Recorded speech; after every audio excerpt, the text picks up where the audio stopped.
So my first video somehow got cut short. You can see my big forehead. Yeah. So I wanted to make this a little brief. I'm listening to Phil Keaggy's, that little bicycle bell.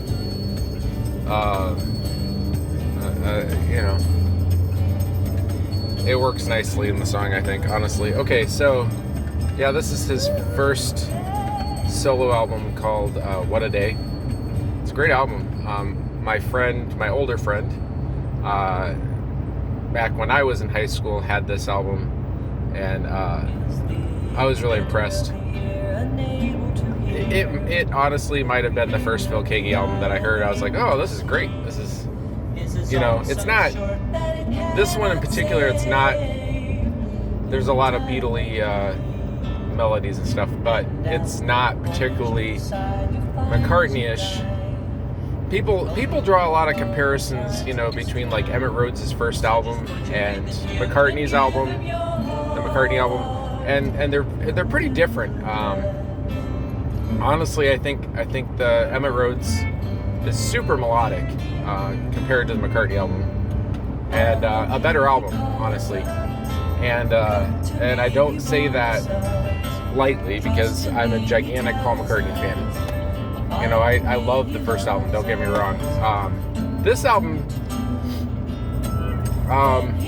it might be in a category by itself. The guitar playing, Phil Keaggy is almost an unsurpassed guitar player. He is that good. I put him up there with like John McLaughlin and people, just fantastic guitar player. Like, you have no idea. The man hones that dang instrument. Anyway, yeah, so it's a great album. I think it came out in 73. You know what? I'm talking over very loud music, and that's really dumb. Because, that's dumb. I hate when I'm listening to a commercial on the radio or something. You can tell that they need to turn down the background music. I don't understand how that goes through, but anyway, it's a beautiful album. I have this 2-in-1 two record set on one disc that came out many moons ago, and I've had this collection a long time. Like I said, I might have been in high school. It might have been just out of high school. It was around that time. And I know these Phil Keaggy on CD collections, Phil Keaggy collection, I believe it's called,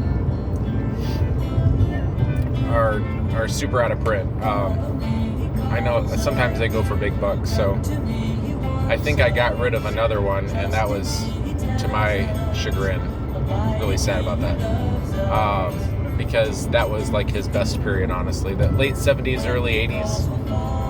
If you want to hear some really cool stuff from this artist, as far as melody and great guitar playing and pretty good lyrics, this is a good era. Well, not this era, but probably his late 70s, early 80s is some of my favorite stuff. Not that he doesn't have other really good stuff. He's got an album just kind of highlighting some things from his career, Crimson and Blue. Very influenced by the Beatles on that album, and even more so on the album Sunday's Child, which is, if you look at the cover, it's obviously a Beatles ripoff. Anyway, there's also one of my favorite albums of all time, honestly, is an album. It's called Beyond Nature. It's one of his instrumental albums. I believe it's from 90. I think it's available on vinyl, but it's kind of hard to come by on vinyl. I could be very wrong about that. So anyways, yeah, Phil is just fantastic. I love the fact that I've in the last few weeks have revisited his music, because I remember how much I really like this guy. And there's so very little of his stuff that I could just say, well, it's not super interesting on a musical level, there's only one album that comes to mind that didn't do a whole lot for me. But man, this guy's great. He's innovative, super innovative, has collaborated with so many different artists. Like, you have no idea. Like, on his Bandcamp page alone, he doesn't have very many, if any, of his regular albums, studio albums that have been released on there. But he does have tons of live recordings and collaborations he's done with other people, unreleased recordings, that kind of thing. And I think you can buy like 176 of his digital albums for $996. I might be fairly exact on those things, but